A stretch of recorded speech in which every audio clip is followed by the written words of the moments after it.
사무엘과 미스바 성에 대해서 우리가 말씀을 나눕니다. 이스라엘 백성들이 생각외로 굉장한 적수를 만나서 지금 위기에 처해 있습니다. 사실 이스라엘 민족은 소수의 민족이었고 출애굽한 후에 12명의 정탐꾼을 보냈을 때에도 그 정탐꾼들, 그 당시에 있던 그 가나안 족속들이 힘이 세고 강하기 때문에 우리가 못 뺏는다고 했습니다. 그런데 하나님의 도움으로 여호수아와 이스라엘 군대가 가나안 땅을 정복한 것이죠.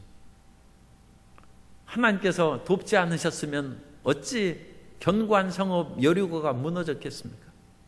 하나님께서 중남부 전투에서 예루살렘을 비롯한 연합군과 싸울 때 해가 중천에 떠서 이스라엘이 끝까지 공격할 수 있도록 하나님께서 해와 달을 붙드시지 않으셨으면 어찌 그 땅을 빼앗을 수 있겠습니까?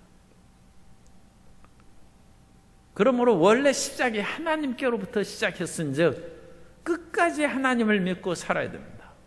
그 땅에 와서 만나가 그치고 비록 거기에서 농사지어서 먹고 살고 샘물을 마시고 반석을 쳐서 물이 안 나와도 마실 것이 있다 할지라도 이제 우리가 하나님 없이 일용할 양식이 있고 물이 있으니까 살 수 있겠다. 그건 오산입니다. 하나님께서 그것을 차지하게 하셨고 일을 시작하셨으니 끝까지 하나님을 의뢰해야 되는 것입니다. 우리가 삶이 힘들고 어려워서 예수님을 믿고 주님 앞에 나와 교회에 다니고 하나님께서 우리에게 복을 주셔서 일용할 양식을 주시고 병을 고쳐주셨으면 이제 내 실력으로 살 수 있겠거니 생각하면 이스라엘 백성처럼 되는 것입니다. 이건 오산인 것입니다. 우리가 이미 무너진 인생으로 예수님을 믿고 살았은즉 끝까지 주님을 의지하고 살아가야지 옛날에 없던 지혜가 예수님 믿고 이제 평안하다고 해서 다시 살아나서 그걸로 성공하겠습니까? 옛날에 실패했는데 주님이 있어야 성공하는 것이지 우리 실력으로는 안 되는 것입니다. 이스라엘 백성들이 그것을 잊어버린 거예요. 그래서 사사시대가 지나가면서 끊임없이 우상을 숭배하고 바알과 아세라를 섬기고 그러니까 이전에 있던 가나안 족속은 사라졌지만 주변에 모압, 암몬, 블레셋의 여러 족속들이 강성하게 이스라엘을 괴롭히는데 이스라엘이 감당할 수가 없습니다. 그러나 외부적으로 그 모든 것을 상실했다 할지라도 내면이 살아있으면, 정신이 살아있고 영적인 믿음이 살아있으면 그 모든 것을 이길 수 있습니다. 그래서 우리가 세상에서 힘들고 어려운 일을 당할 때에도 내게 물질이 없고 자본금만 대주면 일어날 텐데 그것은 두 번째 생각입니다. 자기 자신의 영적 상태를 점검해야 됩니다. 내가 과연 하나님을 온전히 의지하는가? 오늘 핵심적인 말씀이 7장 3절이에요. 이 7장 3절을 손바닥에 써놓기엔 글씨가 좀 많은데 어쨌든 손바닥에 못 쓰면 팔뚝까지라도 써야죠. 이게 중요한 것입니다. 우상을 제거하고 이방 신들과 아스타롯을 너희 중에서 제거하고 너희 마음을 야훼께로 향하여 그만을 섬기라. 그리하면 너희를 블레셋 사람의 손에서 건져내시리라. 외부가 무너져도 내면으로 살아야 됩니다. 이 18세기 말엽부터 덴마크가 나라가 연약해져서 독일의 전신인 프로이센한테 19세기 중반에 되는 완전히 기름진 땅을 뺏기고 형편없이 덴마크가 전락해버렸어요. 그래서 그것을 빼앗으려면 시간이 걸리죠. 오래 걸리죠. 그런데 그때 그룬투비 목사님이 밖에서 잃은 것을 안에서 되찾자는 그런 슬로건을 내걸고 끊임없이 설교하고 끊임없이 그 백성들에게 용기와 희망을 줬습니다. 그래서 꼭 그룬투비 목사님 따라서 한 것은 아닙니다만 어쨌든 우리나라가 대내외적으로 여러 가지 문제가 생기는데 제가 어쨌든 근래 지난해부터 정도 생각했어요. 이 나라의 어려운 그런 문제가 아니라 이 나라의 국민성이 문제다. 과연 이 나라가 선진 대국으로 들어갈 수 있는 선진 시민의 마음을 갖고 있는가? 하나님께서 과연 자랑스럽게 한국인을 가서 배워라고 얘기할 수 있는 그런 민족성이 있는가? 그 문제가 더 중요하고 심각한 것이라는 것을 깨닫게 되었습니다. 그래서 우리 성도님들에게 국가 조찬기도에 가서 다 들을 때 얘기하면 좋겠습니다만 그런 거 안 해도 상관없어요. 일단 우리 성도님들의 마음이 선진 시민으로 바뀌고 참다운 예수 믿는 사람 배우려면 광주 내려와서 광주 순복음교회 가라. 하나님이 그렇게 계시를 주시면 성공하는 거예요. 다른 사람 신경 쓸 거 없습니다. 우리가 그와 같은 참다운 시민이 돼야 돼요. 그래서 예수님 믿는 사람을 찾고 싶으면 광주에 가라는 것입니다. 이게 아주 행복한 말씀이요. 핵심적인 그런 상황입니다. 그리고 그룬투비 목사가 밖에서 땅 잃고 형편없이 됐지만 그거 우리 내면부터 찾자. 그래서 용기와 희망을 주고 첫째로 하나님을 사랑하자. 둘째로 덴마크의 땅을 사랑하자. 그리고 이웃을 사랑하자. 덴마크 백성을 사랑하자. 서로 물고 찢고 살아가서는 아무리 돈이 많이 줘도 그걸로 인해서 행복하지 못합니다. 육선이 집에 가득하고 온갖 고기 반찬이 가득하여 다투는 것보다는 여간 채소를 먹고 화목하는 것이 낫다.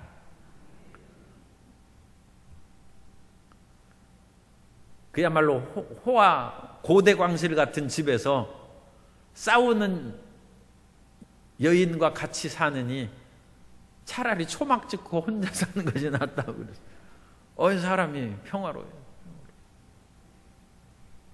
우리가 그러니까 이 하나님의 축복을 받고 직접적으로 얘기하기가 좀 그렇습니다만 일본을 물리치고 중국을 물리치고 러시아 세력을 물리치고 우리가 굳건하고 흔들 수 없는 나라 만드는 그런 걸 할 때 첫 번째 중요한 것은 국민성을 새롭게 서로 물고 찢고 싸우는 거 가지고는 주변 나라와 못 물리칩니다.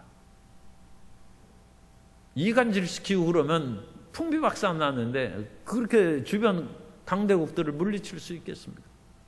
그룬투비 목사님이 그걸 강조합니다. 밖에서 잃은 것을 안에서 찾자.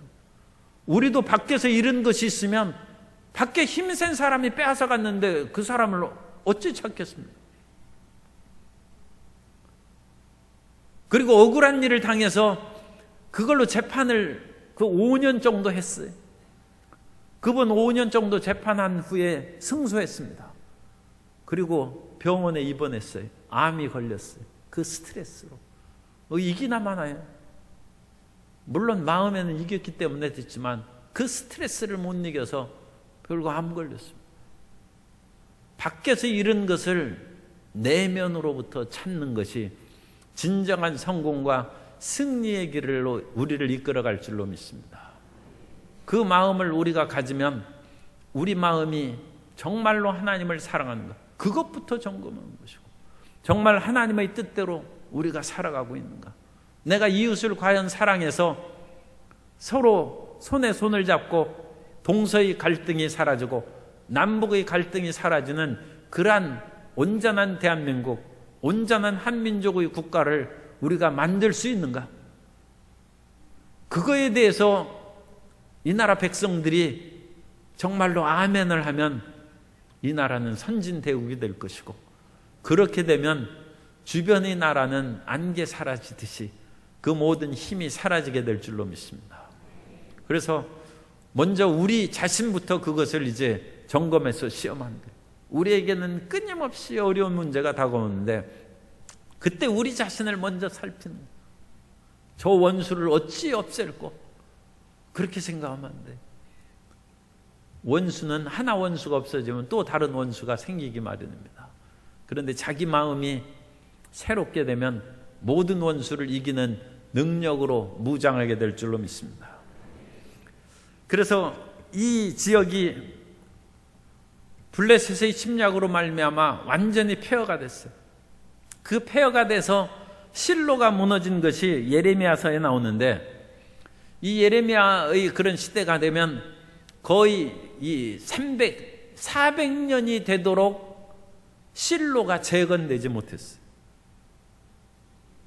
블레셋 사람들이 그 엘리 제사장이 그 충격으로 연약계를 뺏겨서 죽고, 홈리와 비느하스 두 아들은 죽고, 그 여세를 몰아서 그 당시 하나님의 성막에 있던 실로를 공격해서 폐허로 만들었습니다.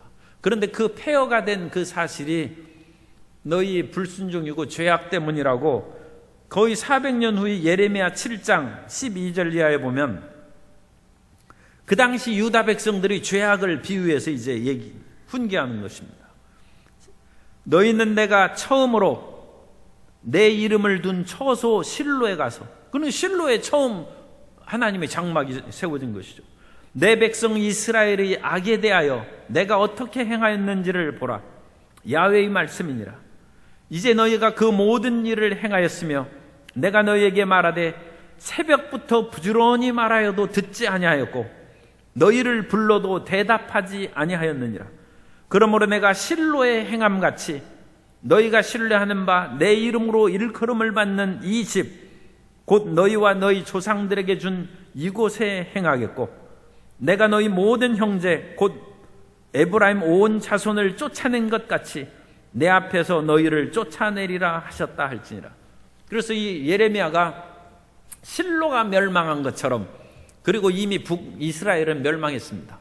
북이스라엘이 멸망한 것처럼 유다와 이 예루살렘이 무너질 것을 선지자 예레미야가 예언한 것입니다. 내 말이 믿기지 않으면 실로 가서 그 폐허된 것을 가서 보라는 것입니다. 이 땅이 장차 그렇게 될 것이다. 그러니까 그 당시 사람들이 예레미야를 얼마나 미워했겠어요. 그래 예레미야 잡아 가두고 그야말로 매국노라고 얘기했어요. 그러나 하나님께서는 적군 바벨론을 물리치는 것이 문제가 아니에요. 지금 바벨론이 시시각각으로 유다를 엄습해오고 있습니다. 그런데 바벨론을 물리치는 것이 첫 번째가 아니라 너희 마음을 고치라는, 마음을 고치라.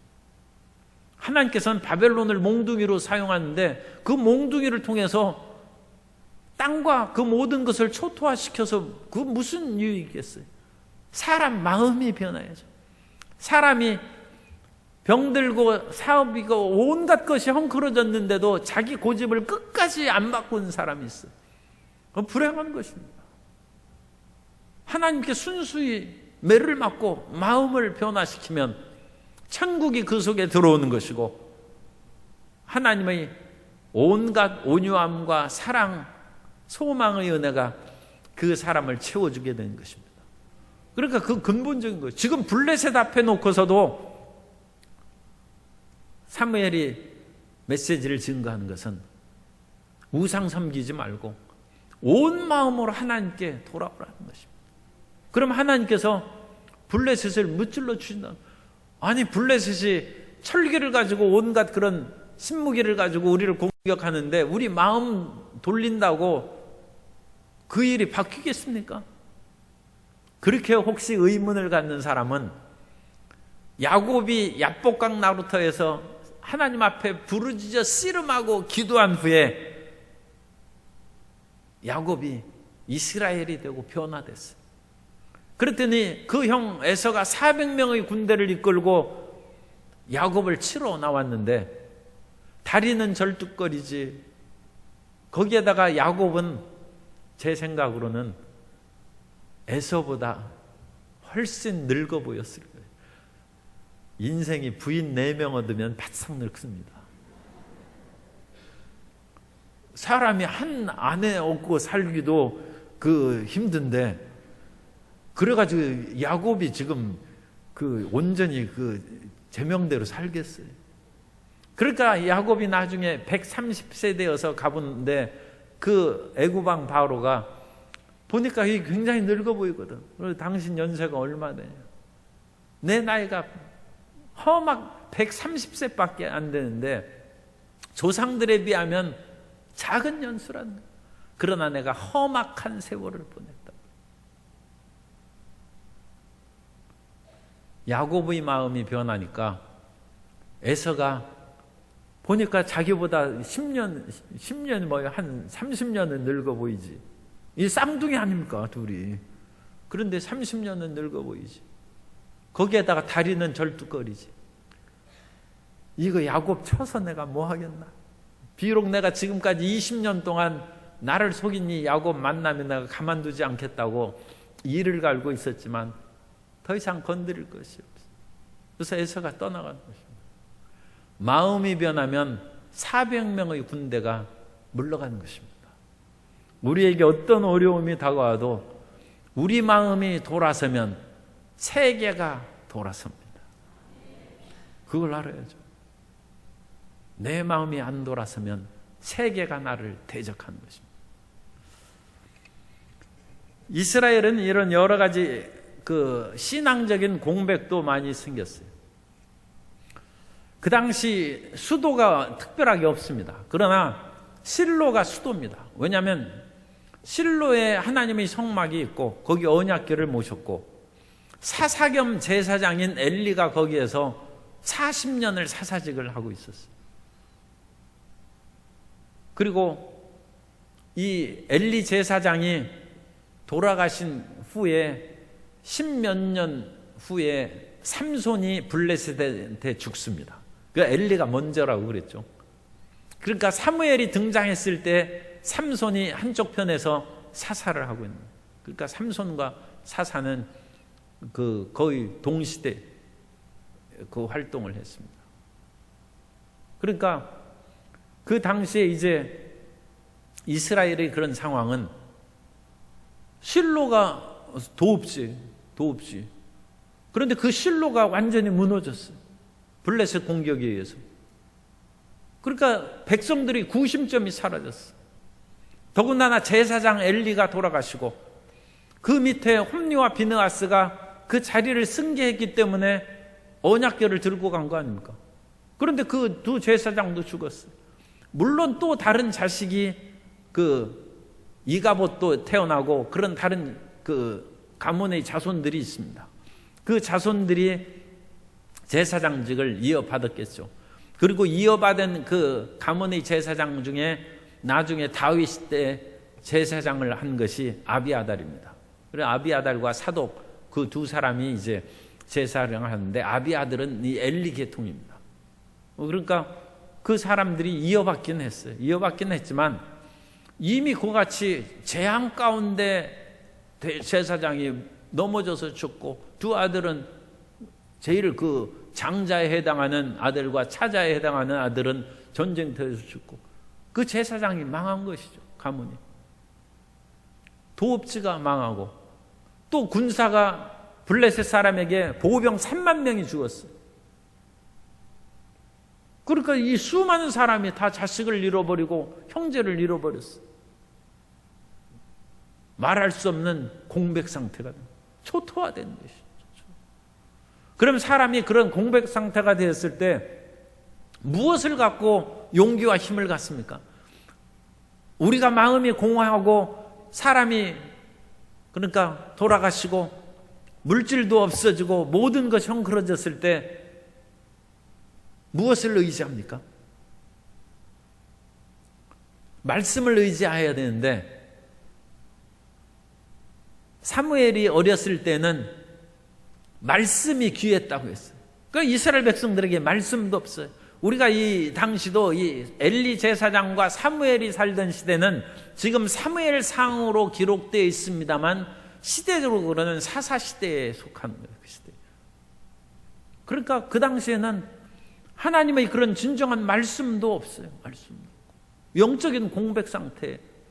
그 영적인 공백 상태는 다른 것으로 채울 수 없습니다. 우리의 심령은 영으로 채워야 됩니다. 사람이 영적인 기갈에 들리면, 사람이 말씀을 듣지 못해서 기갈에 들렸다고 아모스는 얘기했는데, 하나님의 말씀은 영의 양식입니다. 하나님 말씀 읽는다고 먹을 것이 생기나? 그렇게 이제 안 믿는 사람에게 전도하면 얘기를 하는데 먹을 것도 생기죠. 그러나 그것보다 첫 번째 중요한 것은 영이 채워지는 거예요.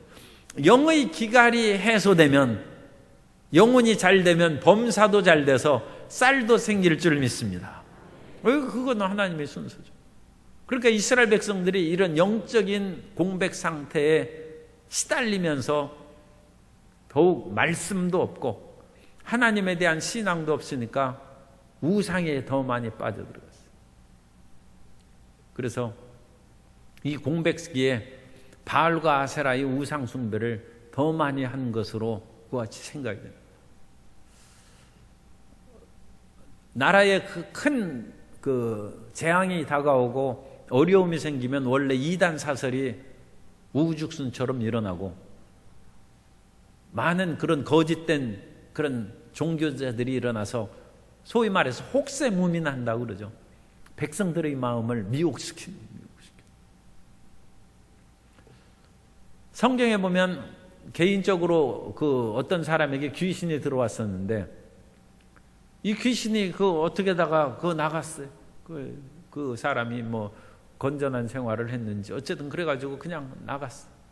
그런데 그 사람이 귀신이 나가니까 이제 몸이 반듯해지고 그 모든 삶이 정돈이 되니까 깨끗해졌어. 그런데 나간 귀신이 살 곳을 찾아서 돌아다니는데 이 귀신도 이 세상이 너무 삭막하고 각박해서 살 데가 없어. 귀신이 그걸 할 수 없이 내가 나온 대로 다시 돌아가야 되겠다 해서 가보니까 그 사람이 비어있어요. 아직 그 영이 비어있어요. 그 영혼에 예수님을 모셔드리고 주인이 딱 그 성령이 경하시면 어찌 귀신이 얼씬하겠습니까? 그런데 그 사람은 몸만 건강하고 생활만 반듯해졌지 그 영의 빈 공간을 채우지를 않았어요. 말씀으로 채우지도 않고 성령의 충만함으로 채우지도 않았어요. 그래서 그 나갔던 귀신이 자기보다 악한 귀신 7을 데리고 와서 그 사람 안에 거하니 그 사람의 나중 형편이 훨씬 더 나쁘게 되었다. 훨씬. 블레셋 사람들이 이스라엘을 공격해서 나라도 수도도 잃어버리고 제사장도 죽고 말씀도 없는 그런 형편없는 그런 상황이 됐어요. 그 상황이 됐을 때 백성들은 그 마음의 공백을 메꾸기 위해서 우상숭배에 빠집니다. 그래서 우상숭배나 이단사설에 빠진 그 많은 사람들은 그런 영적인 어떤 기갈 상태에 들린 것입니다. 그렇기 때문에 그런 사람들을 위해서는 그야말로 더 끈질기게 기도하는 수밖에 없어요. 이건 영적 전쟁입니다. 영적 전쟁. 사람이 스스로 뭐 그런 이단에 빠지고 우상에 빠지는 것이 아니죠. 자기가 갈급하니까 그런 속으로 빨려 들어가는 것인데 그 갈급한 것을 하나님의 말씀과 성령의 충만함으로 채워주지 못하면 그 속에 휩쓸려 가는 것이죠. 그래서 이런 내면의 체험과 변화가 우리의 살 것이다. 그러므로 어떤 어려움이 있어도 세상의 그런 잘못된 것에 마음을 유혹당한다든지 그 옛날에는 그런 얘기가 있었어요. 너무 일이 안 되니까 점이나 치러 갈까 하는 그런 사람도 가끔 있었어요. 그러니까 그런 게 그 영적인 공허가 다가오는 공허. 그리고 그것을 그런 마음에 유혹이 됩니다. 그러나 우리는 그럴 때일수록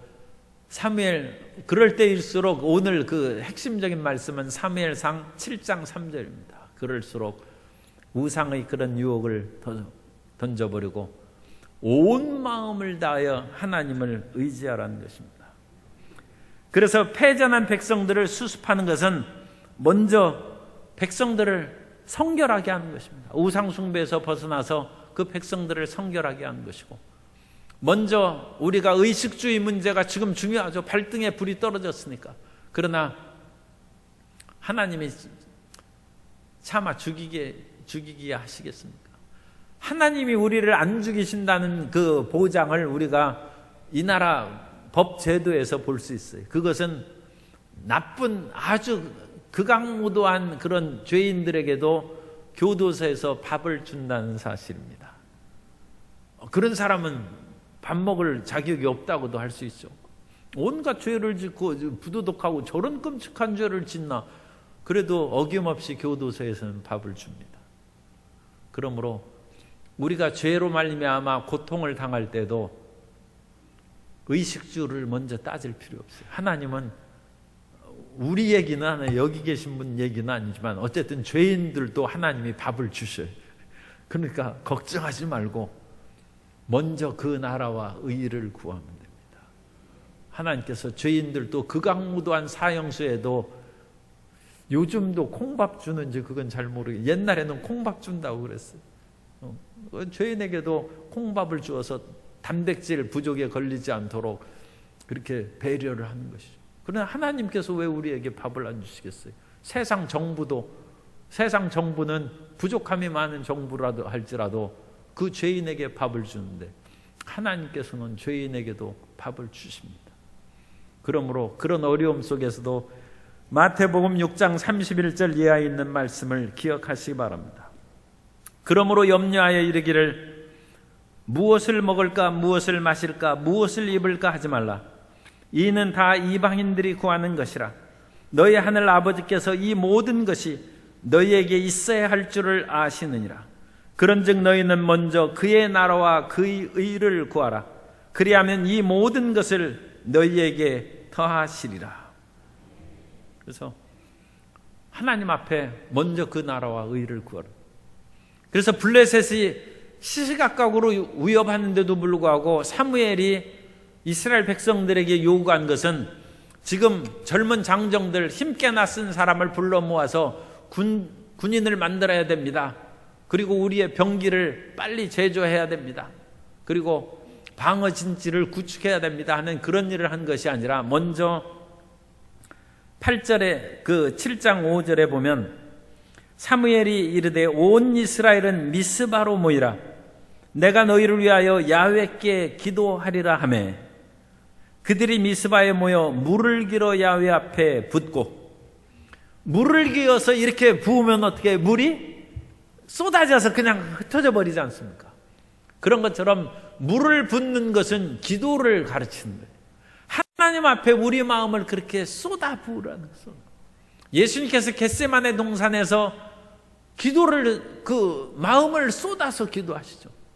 그래서 마음을 쏟아 기도하니까 땀방울이 핏방울처럼 쏟아져 내리는 거예요. 그러니까 우리가 블레셋이라는 원수가 우리를 괴롭히고 지금 그야말로 위기 상황에 처해 있어요. 그 위기의 상황에서 마음이 쏟아지는 기도를 해야 돼요. 하나님 앞에 쏟아져. 그러니까 기도하면서 딴 생각할 여유가 없죠. 여러 가지 잡다한 것으로 인해서 생각이 분열되고, 분심이라고 그러죠. 마음이 나뉘는 거예요. 마음이 나뉘면 어찌 응답을 받겠습니까? 마음이 나뉘면 그것은 하나님 앞에 응답받을 수 없습니다. 두 마음을 품어 정함이 없는 그 사람에게는 응답을 기대하지 말라고 야고보서에 말하지 않습니까? 그게 분심이에요. 마음이 나눈 기도는 그 상달이 안 됩니다. 그 마음을 쏟아져. 그리고 그날 종일 금식하고, 이 금식하고 이 굶는 것도 이게 대단한 거예요. 그래서 하나님 앞에 겸비함을 보이는 것입니다. 하나님, 제가 밥 먹기를 좋아하는 거 아시죠? 그런데 저 굶습니다. 하나님이 감동 안 하실 수가 없죠. 우리가 좋아하는 것을 하루라도 끊고 그렇게 하나님을 앙마하고, 주님, 제가 왜 그와 같이 금식합니까? 이 문제에 대한 간절한 마음을 주님께 아뢰기 위한 것입니다. 하나님께서 그것을 어찌 귀히 보시지 않겠습니까? 오늘 귀하게 주님께서 여기신 것이 우리의 치료의 길이요, 문제 해결의 길이 될 줄로 믿습니다. 사무엘하 2장 15절 이하에 보면 나단이 자기 집으로 돌아가니라. 우리아의 아내가 다윗에게 낳은 아이를 야훼께서 치심에 심히 앓는지라. 다윗이 그 아이를 위하여 하나님께 간구하되 다윗이 금식하고 안에 들어가서 밤새도록 땅에 엎드렸으니. 그래서 밧세바와 사이에서 처음 태어난 아이가 하나님이 치셨어요. 그래서 아이가 병을 앓매 다윗이 금식하고 부르짖어 기도해요. 하나님이 데려가셨어요. 다윗이 금식했는데 데려가셨어요. 다윗이 죄를 알게 하는 것입니다.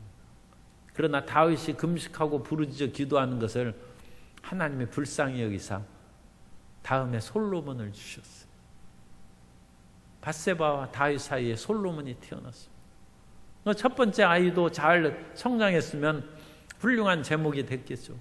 그러나 그 부모의 죄악으로 말미암아 하나님이 치셨고, 다윗이 금식하여 기도한 것이 어디로 사라져버린 것이 아니라 솔로몬을 주셔서 그야말로 자기 후계자로서 더 아름답고 평화의 많은 일을 행하게 하는 것입니다. 하나님 앞에 헌신하고 금식하며 부르짖어 기도하는 것이 없어지지 않는다는 것을 믿으시기 바랍니다. 그러니까 마귀는 우리에게 참소합니다. 내가 3일 금식하고 일주일 금식했는데도 소용없더라. 왜 소용이 없습니까?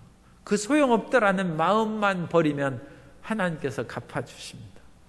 그런데 아무 소용없다 그러면 하나님이 주시려도 그래 그럼 소용없는 걸로 하자 그래가지고 못 받는. 그러나 하나님, 제가 낮에도 부르짖고 밤에도 잠잠치 않고 금식하며 부르짖어 싸우니 주님께서 나를 긍휼히 여기소서. 그러면 하나님께서 그 문제에 대해서는 다윗처럼 직접 또 다윗이 마음대로 뜻대로 응답하시지 않았을지라도 예비하신 더 좋은 것으로 채워주실 줄 믿습니다. 그러니까 이 금식의 그런 기도의 놀라운 역사가 있습니다. 그리고 거기에서 이르되 우리가 야훼께 범죄하였나이다 하니라. 이것은 고백하는 거예요. 사람 사이에서도 잘못한 거 있으면 잘못했다고 말을 해야 됩니다.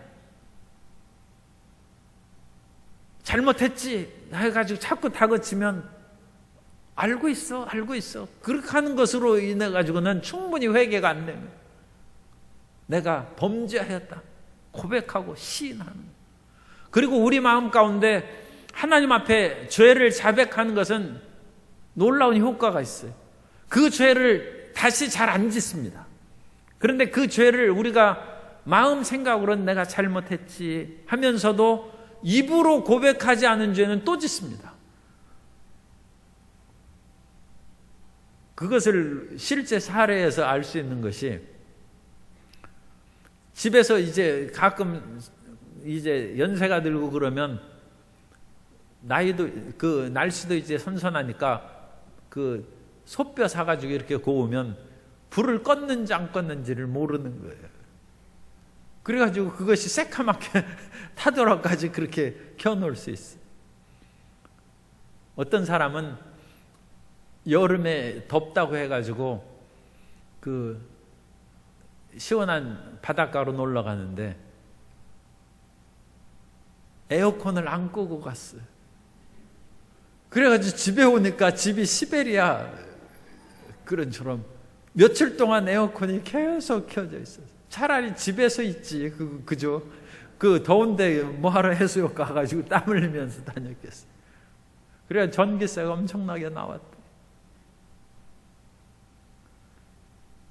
그런데 내가 에어컨 껐다, 가스불 껐다고 외치고 소리를 내면 밖에 나가서 내가 그걸 껐는지 안 껐는지 그 생각은 안 나요. 그래도 자기 입으로 껐다고 외친 것은 기억이 나요. 이 사람이 입으로 선포한, 그러니까 밖으로 소리가 나와야 돼요. 속으로 있는 것은 그건 마찬가지예요. 그건 마음의 기억이나 마찬가지예요. 밖으로 선포한 것은 기억이 납니다. 사람이 언어의 중추가 모든 중추를 지배한다고 했어요. 그래서 언어로 말로 선포한 것이 그만큼 강력한 우리 전 신경 중추를 지배하는 힘이 있는 거예요. 그건 말의 힘입니다. 그런데 이 말의 힘은 이런 일에만 적용되는 것이 아니라 죄에도 적용된다는, 하나님 앞에서 그런 죄에 대해서 큰 소리로 자백하고 회개한 사람은 그 죄를 다시 재범할 그것이 굉장히 떨어지는 거예요. 그 말을 안 한 사람은 재범률이 80%인데 그 말을 선포한 사람은 재범률이 이제 20%. 그것도 제가 그냥 만든 거예요. 80% 20%인지 그걸 어찌 알겠습니까? 그러나 그것처럼 훨씬 줄어들어, 훨씬. 그래서 우리는 입으로 자백해야 돼요. 사람 앞에서도 내가 잘못했다고 큰 소리로 자백하고 고개를 숙이고 무릎을 꿇으면 그 죄 다시 짓는 재범률이 10% 이하로 떨어져요. 이스라엘 백성들이 고백하는 것입니다. 그래서 항상 죄에 대해서 나오면 이스라엘 백성들이 회개할 때 범죄했다고 시인하는 내용이 성경에 많이 나옵니다. 하나님이 우리의 마음을 다 아시는데 우리 죄를 왜 모르시겠는가 하면서 마음속으로만 생각하고 주님 내 죄 아시죠? 용서해 주십시오. 그것은 가스불 껐나 안 껐나 그거 헷갈리는 거하고 똑같이 잊어버려요. 그래서 반드시 죄를 고백하고 자백해야 됩니다. 그래서 이스라엘 백성들한테 이 죄를 그렇게 자백시키는 거예요.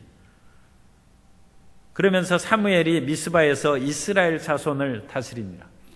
사무엘이 미스바에서 이스라엘 자손들을 다스린다는 것은 사사가 됐다는 얘기입니다. 그래서 사무엘이 사사의 직분을 이제 수행하고 있고 미스바가 새로운 도읍지 역할을 하는 거예요. 실로는 폐허가 된 채로 예레미야 시대까지 재건이 되지 않았다고 그랬죠. 아직 예루살렘은 여부스족이 차지하고 있어요.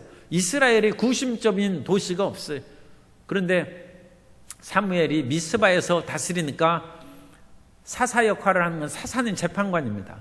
이제 사람들이 미스바에 와서 억울한 문제를 사무엘에게 해결받기도 하고 사람들 사이에 소송 문제를 해결하고 재판해 주는 것이죠. 또 하나님의 뜻을 묻고 지혜를 얻어서 나가는 일이 생기니까 이스라엘 백성들이 무엇인가 살아있는 듯이 움직이기 시작하는 거예요. 그래서 사무엘이 미스바에서 다스리기 시작하는 그 파장이 블레셋 사람들에게 들리는 거예요. 아, 이스라엘에게 구심점이 생기고 이스라엘이 뭔가 생동력 있고 활력 있게 움직이고 시작했다. 알아보니까 사무엘이 미스바에서 사사를 하고 있다는 거죠. 그래서 미스바를 물리치기 위해서 블레셋 사람들이 군대를 일으키는 거예요.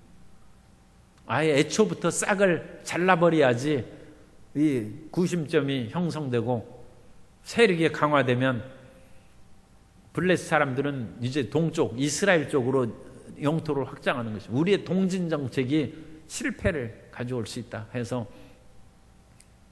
쳐들어왔어요. 그런데 아직 사무엘 때에는 군사적으로나 무기나 여러 가지 문물에 있어서 블레셋을 능가하지 않습니다. 이 블레셋은 상당히 그 발전한 그런 종족이었어요. 그렇기 때문에 다윗이 블레셋의 휘하에 들어가서 한때 그 활동을 하죠. 다윗이 그때는 사람들에게 오해받을 그런 여지가 있었습니다만 어쨌든 다윗이 실질적으로는 블레셋에 유학 간 거나 마찬가지예요. 그래서 블레셋의 군사 전력과 그런 것을 배워서 나중에 다윗이 블레셋을 물리칩니다. 그래서 블레셋 세력을 꺾어버리는 것이 다윗 시대예요.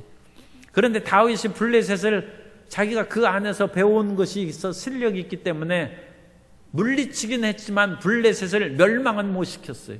블레셋을 멸망시킨 것은 다윗 시대부터 400년 후에 바벨론의 느부갓네살 왕 때 블레셋을 없앴어요.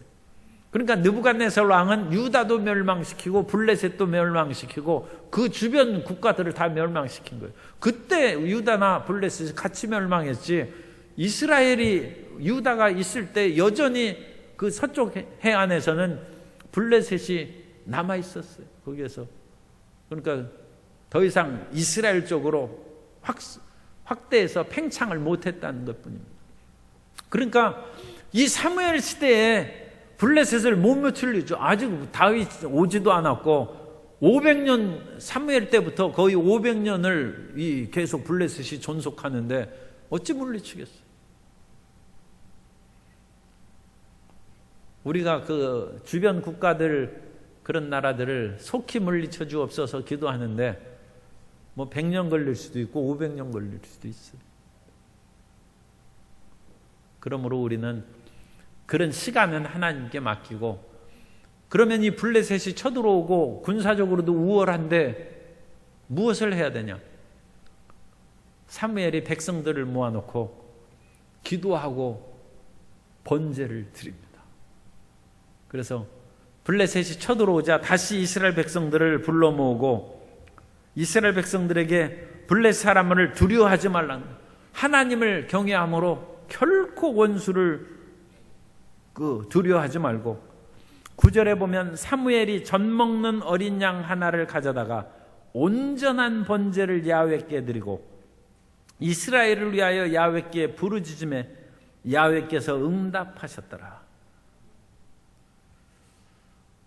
사무엘이 이와 같은 예배 방식을 마음에 새겨야 됩니다. 그 어린 양 하나를 가져다가 온전한 번제를 드렸다. 마음을 온전히 드려야 돼. 사람의 마음을 사로잡는 것도 마음을 다 줘야 돼.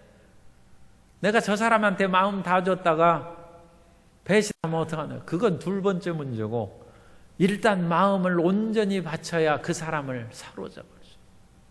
그런데 사람은 수상해서 내 마음 못 준다 그러면 혼자 살아야지 못하겠어요. 그렇지만 그 마음을 드릴 분이 있어요. 하나님께 드리면 돼요.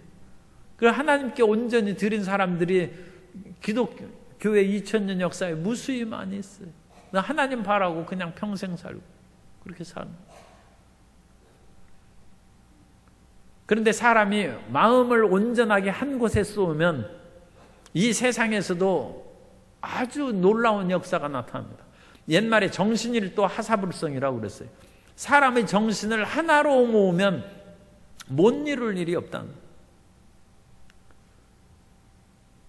이것도 이제 사람마다 다르기 때문에 꼭 같이 적용할 수는 없어요. 그러나 이 문과 대학을 다닌 분이 있어요.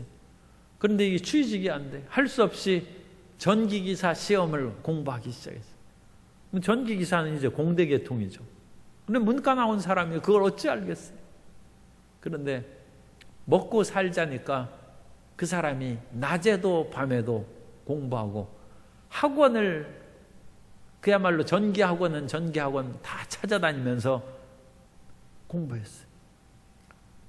그런데 자기가 전기학원을 그와 같이 여러 달 다니다 보니까 어찌나 낮이고 밤이고 공부하고 열심히 했던지 옆에 사람이 공대 나왔는데 자기보다 모르더라는 거예요. 자기는 문과계 나와가지고 원래 그런 전기는 알지도 못한 사람인데 이 취직하고 살기 위해서 열심히 하다 보니까 이제 공대 나온 사람이 자기한테 쉬는 시간에 물어보더라는 거예요. 그래가지고 전기기사 무슨 자격증을 3개나 땄어요. 3개. 정신일도 하사불성. 사람이 마음을 하나로 모여서 그와 같이 사는 것이죠. 한나라 시대 때 이광이라는 분이 있는데, 그건 중국 이야기죠. 그건 훌륭한 그런 장군이었어요. 그런데 어느 날 산길을 비바람이 치는 속에 가는데 갑자기 호랑이가 나타나가지고 범이 달려드는 듯한 그것을 자기 눈에 보고 빨리 활을 당겨가지고 범을 쐈어요. 그래가지고 퍽소리가 났는데 호랑이가 그냥 있는 거예요. 그래서 이상하다 하면서 그것을 칼을 빼들고 가까이 가보니까 호랑이가 아니라 바위였어요. 그러니까 비바람이 몰아치고 그러니까 그것이 나뭇잎이 흩날리고 그러니까 그 움직이는 것처럼 보였고, 자기가 활수위를 당겼는데 자기 활이 바위를 꿰뚫고 거기 꼽혀 있는 거예요. 야, 이럴 수가 있나 싶어가지고 또 거기에서 활 연습을 했어요. 아무리 활을 담궈 씌워도 아니 그 바위를 뚫겠어요. 그것은 다 픽픽하면서 하나도 바위에 꽂히지 않아요. 그런데 자기가 호랑이인 줄 알고 호랑이한테 달려드는데 화살을 쏴가지고 잡지 않으면 자기가 죽지 않습니까? 정신을 한 대 모았더니 그 바위를 꿰뚫은 거예요. 그건 정신일도 금석가투, 쇠나 돌멩이도 뚫어버린다. 그런데 우리의 기도가 공중권세 잡은 것을 뚫어버리고 하늘로 상달될 때는 온전한 번제를 드리듯이 마음을 모은. 그래서 그 기도는 꼭 길지 않아도 상관없어요. 아무리 길게 해도 놀고, 그러니까 그 공부 안 하고 그와 같이 전기기사 시험 1년 학원 다녀야 헛거예요. 그런데 목숨을 걸고 3개월 다니면 놀면서 1년 다닌 사람보다 훨씬 실력이 있어요.